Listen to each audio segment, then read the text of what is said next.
Muy buenas tardes, estimado tutor y compañeros y presentes que están escuchando este podcast.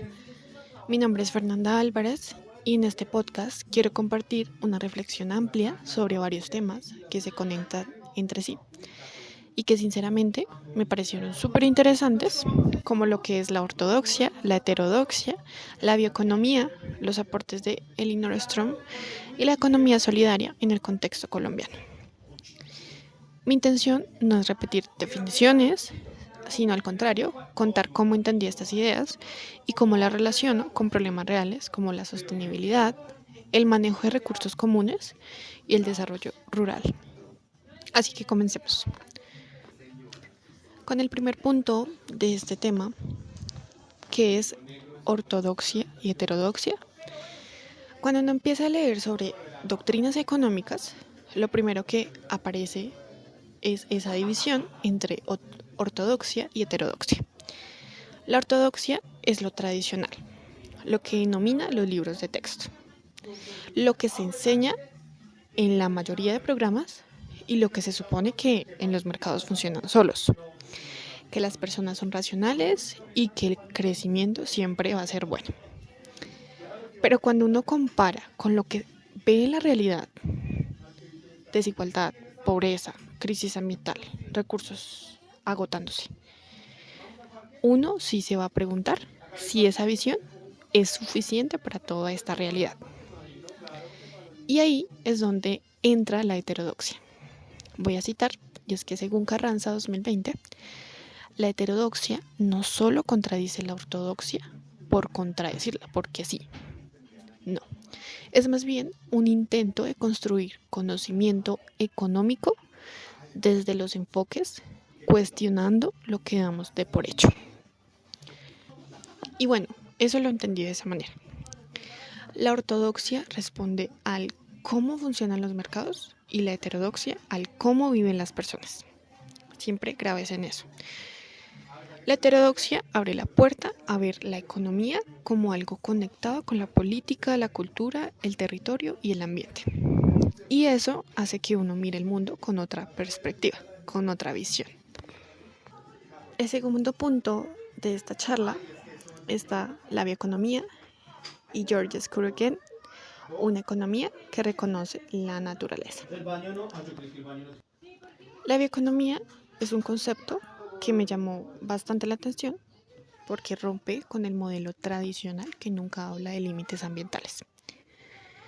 Georges Cureguin plantea que toda la actividad económica usa energía y genera entropía, es decir, degrada recursos, y esto significa que la economía no puede crecer indefinidamente. ¿Me entienden? Porque el planeta no es infinito. Y eso es supremamente importante, sobre todo en un momento en el que todo el mundo habla de sostenibilidad, pero muchas veces sin entenderla de verdad.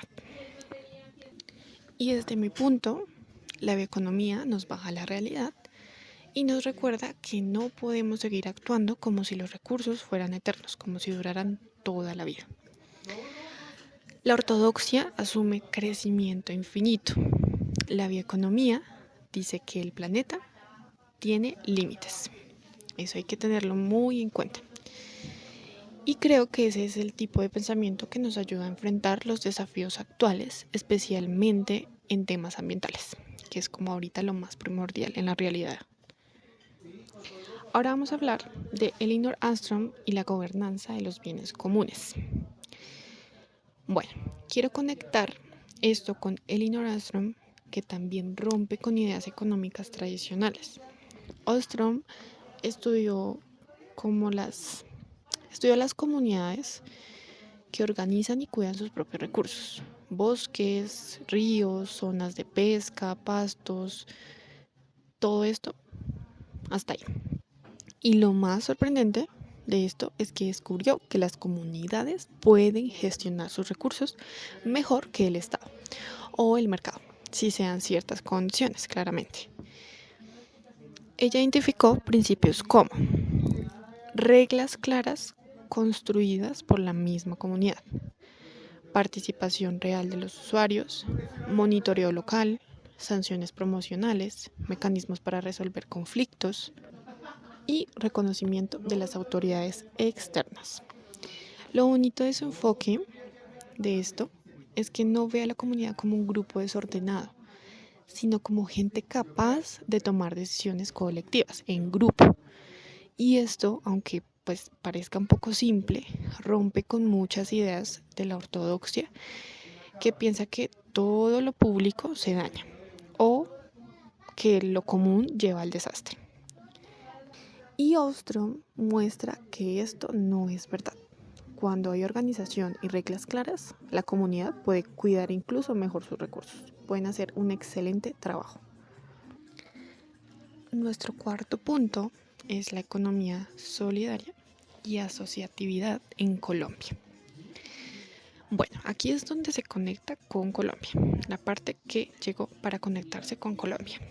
El artículo de Otero Tapia y otros autores explica que la asociatividad en las cadenas de valor agroindustriales es fundamental para mejorar la competitividad y el bienestar de los productores.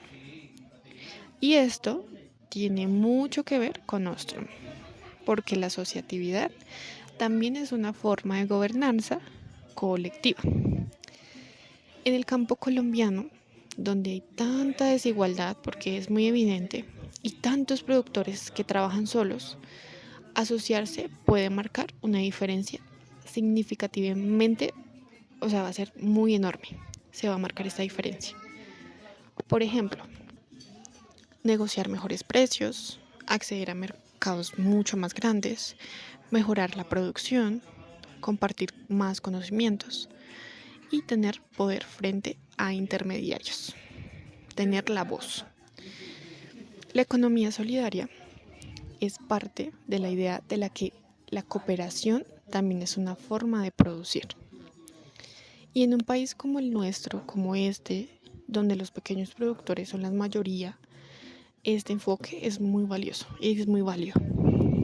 Para mí, todo esto muestra que la economía no solo es números o teorías, también es comunidad, territorio, dignidad y claramente con mucho cuidado en grupo, un cuidado mutuo, que ambos se estén cuidando, sea mutuo entre todos. Nuestro punto 5. Relación entre los 4 enfoques. Bueno, aquí quiero hacer una unión más clara de todo. La heterodoxia cuestiona los supuestos tradicionales. La bioeconomía introduce los límites ecológicos y la idea de que el desarrollo debe ser sostenible. Ostrom muestra que las comunidades pueden gestionar sus propios recursos. Y la economía solidaria demuestra que la cooperación puede generar desarrollo. Se puede avanzar. Cuando uno junta estas ideas, aparece una visión de economía un poco más humana y más consciente, claramente. Y una economía que piensa que en la gente, en la naturaleza y en las generaciones futuras, que va a pensar en todo esto. Y no se trata de rechazar la ortodoxia, sino de complementarla con enfoques que miran más la realidad desde distintos lugares, desde diferentes lugares, diferentes ambientes. Y yo siento que Colombia necesita precisamente esto, un pensamiento económico que entienda el territorio, los ecosistemas y las comunidades, que entienda ya internamente cómo va a poder funcionar esto para que esto siga funcionando de manera correcta. Mi reflexión personal. Bueno, después de leer todo esto, lo que más me queda es que la economía no puede quedarse en lo tradicional. El mundo real pues está lleno de problemas que ya no se pueden explicar solo desde los modelos clásicos. Y ahí está la crisis climática, ¿sí? El agotamiento de recursos, la desigualdad rural, conflictos por el agua, Todo esto exige enfoques como los de Georges Kuhnregen, Ostrom y la economía solidaria. Creo que la economía del futuro tiene que tener tres pilares, que los tendría yo muy en cuenta, que la primera es sostenibilidad ambiental, la segunda participación comunitaria y la tercera cooperación solidaria. Y que este cambio empieza entendiendo que la economía no existe aparte de la naturaleza ni aparte de las personas. Y ya finalizando, para cerrar, quiero decir que este ejercicio claramente me ayudó a ver la economía desde una mirada un poco más amplia a la que yo tenía mi idea en mi cabeza de lo poco que he conocido. La ortodoxia explica una parte del mundo, pero la heterodoxia completamente lo que falta, ¿sí? Completa lo que falta, básicamente. Lo que falta aquí me refiero es a la vida real, el territorio y el cuidado del planeta.